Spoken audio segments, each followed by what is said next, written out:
What's good, y'all? My name is Jaden Huey, and today I'm going to be showing you how to solve this Conics problem.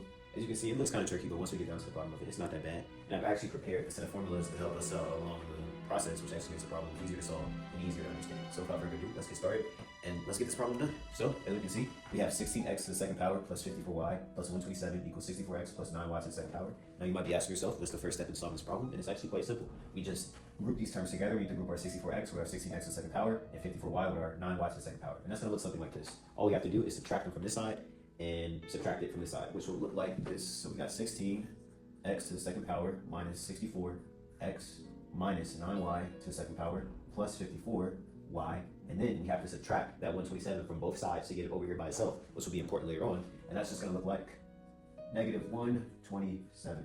All right, cool, not that bad, right? Now you might be asking yourself, wait, Jalen, you forgot something. And you're right, I did. We gotta group our terms together, which is going to be important in the next step. So now that we have that, we look at our problem and see what's similar. What do you guys notice that's similar in these? Do we have maybe a leading coefficient?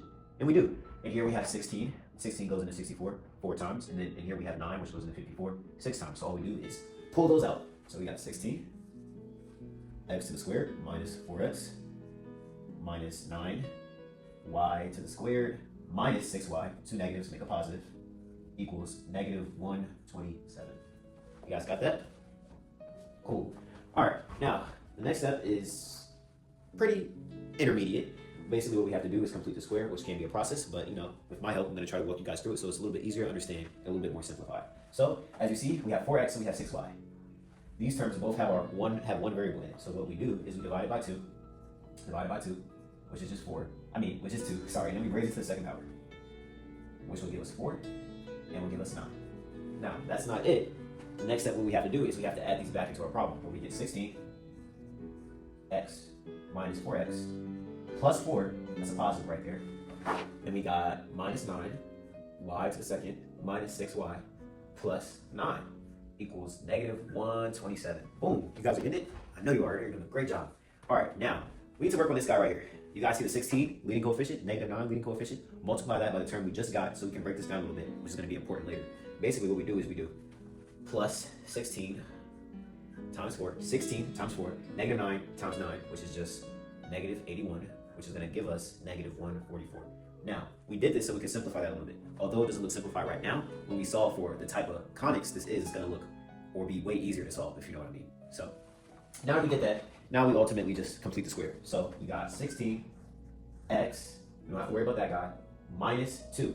We divided 4, we got 2, so we plug that back into here. Minus 2 to the second power. Got it? Minus 9. Y, don't need that guy right there. Minus 3. We got 3 right here. Boom, boom. I added those right here. Equals negative 144. Cool. You guys following? And yes, I know. We're going to get to these over here. I know how eager you are. Just give me a little bit longer, okay? Got it. All right.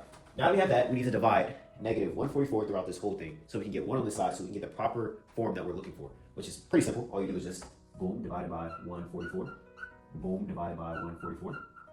And now, you see this? A negative and a negative is going to make a positive, and a positive and a negative is going to be a negative. So we swap these. This goes right here, and this comes over on this side. And now, if you don't know, you just simplify that. Negative 144 divided by negative 9 is just going to be 16, and vice versa. Negative 144 divided by 16 is just going to be negative 9, which is going to look like this. We got y minus 3 to the second power divided by 16 minus x minus 2 to the second power divided by 9 is equal to 1. Cool, you guys got that? Looking good? Looking good. All right, so now we have this form. What does this look like? Come on now, you guys got it. Yes, a hyperbola. Perfect. Now, what type of hyperbola do we have? As we can see, we're a little bit more heavier under the y side, so we have a vertical hyperbola, which is great because since we have that, we can use these, our foci formulas, our vertices formulas, and our center. Okay. Now, as you can see here, looking at this, we have k, which is our y, and k is going to be right here, y minus k, that's the formula for hyperbola, and x minus h. So what we do is we just take the opposite sign, so it's going to be 2 and 3, because remember, what we have right here, we have h, then we have k. H goes first, which is right here, then we have k, which is right here, which is going to be like this. And boom, using the formula that I provided you guys with earlier, that is our center.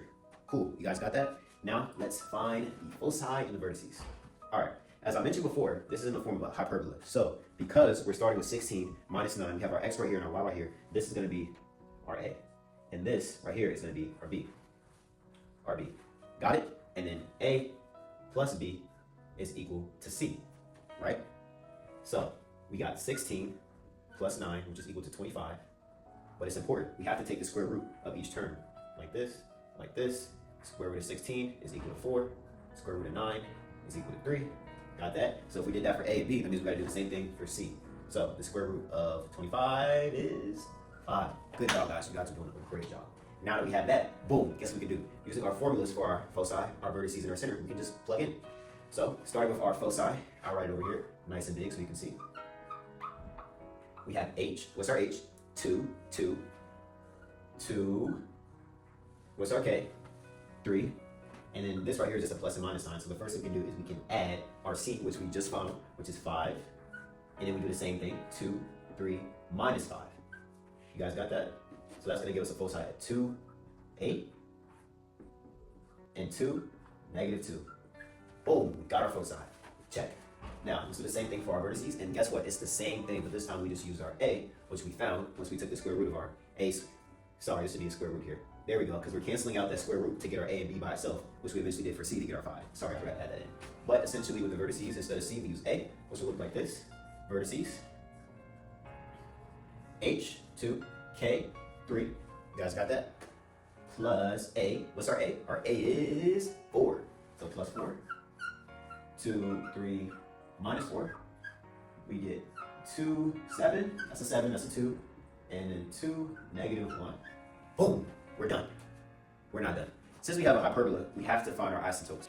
What we do is we plug in everything that we solved for thus far. We have an A, we have a B, so we just plug that into the formula, which is just y minus k is equal to A divided by B, x minus h.